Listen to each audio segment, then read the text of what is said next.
Hey everyone, and welcome. So, today we're going to break down a really fundamental part of any business how companies actually buy the stuff they need.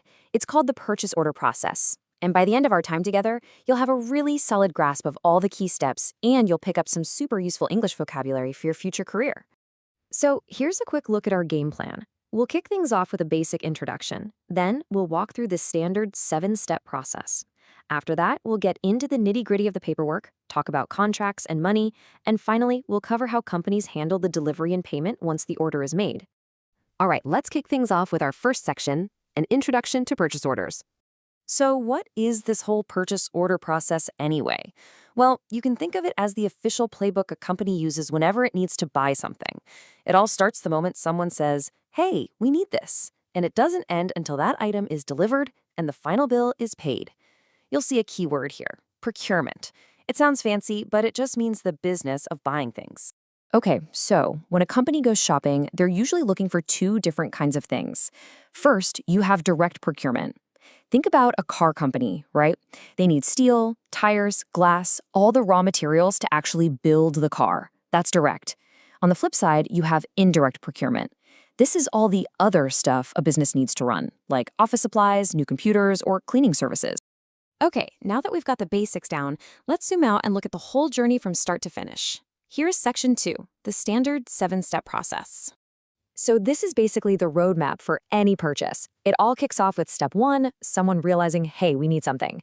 Then it gets more formal with a purchase request. From there, the company has to find a supplier, hammer out a deal, and then issue the official order. The final steps are all about getting the stuff, making sure it's not broken, and then finally paying the bill and closing the book on that order. All right. Let's dive into section 3 and really zero in on the paperwork. We're going to look at two super important documents, and trust me, you really want to know the difference between these two.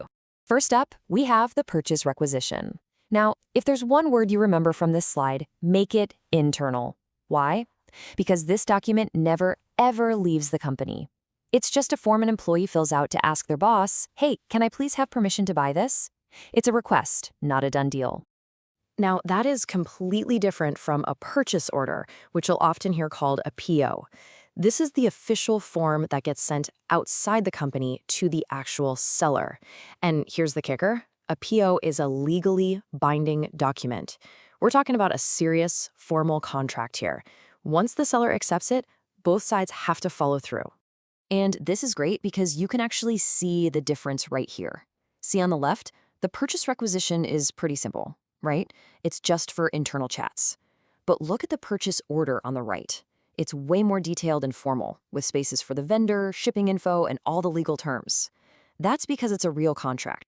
So, we've established that a purchase order is a contract. And what do contracts have? Lots and lots of important details, especially about money. So let's jump into section 4 and break down some of those key terms. You know, there are a few main ways to agree on a price. First, you've got fixed price. Super straightforward, the price is locked in, no surprises. Then there's cost plus, which is used for big, risky projects where you just don't know the final cost. And finally, a blanket order is kind of like setting up a subscription for stuff you know you're going to need over and over again. Of course, every smart buyer is on the hunt for a good deal, and discounts are where it's at. Paying your bill early? That'll get you a cash discount. Buying a ton of stuff at once? You're looking at a quantity discount. You can also get a package deal for buying a bundle of different things, and trade discounts are for other businesses in the supply chain. Okay, I know this looks like some kind of secret code, but you're going to see stuff like 2%, 10/net30 all the time in business. It's simple, really. It just means the seller is offering a 2% discount if you pay the bill within 10 days. If you don't, no big deal, but you have to pay the full amount within 30 days. Knowing these little codes is a huge part of managing a company's cash flow. Now, what happens when you're buying something from halfway across the world? Shipping gets complicated fast, and that's exactly why Incoterms were invented. They're a set of global rules that everyone agrees on, so there's no confusion about who is responsible for the shipping. For example, FOB, or free on board, defines that exact moment when the package is no longer the seller's problem and becomes the buyer's problem. All right, you're doing great. We're on the home stretch now with our final section, managing delivery and payment. Because sending the order is one thing, making sure you actually get what you paid for, that's a whole other ballgame. But let's be real, in the real world, things don't always go according to plan, right? So what do you do when a delivery is late or the box shows up damaged? What can the buyer actually do when things go wrong? These are some of the headaches a purchasing manager deals with pretty much every day. Shipments are late. Sometimes you only get half your order, and the rest is on back order, which means you just have to wait. And you'd be surprised how often a simple paperwork mistake can get a whole shipment lost for weeks. It's all part of the job. So when things go wrong, a buyer basically has two main moves. Follow-up is passive. It's like checking the tracking number on a package you ordered.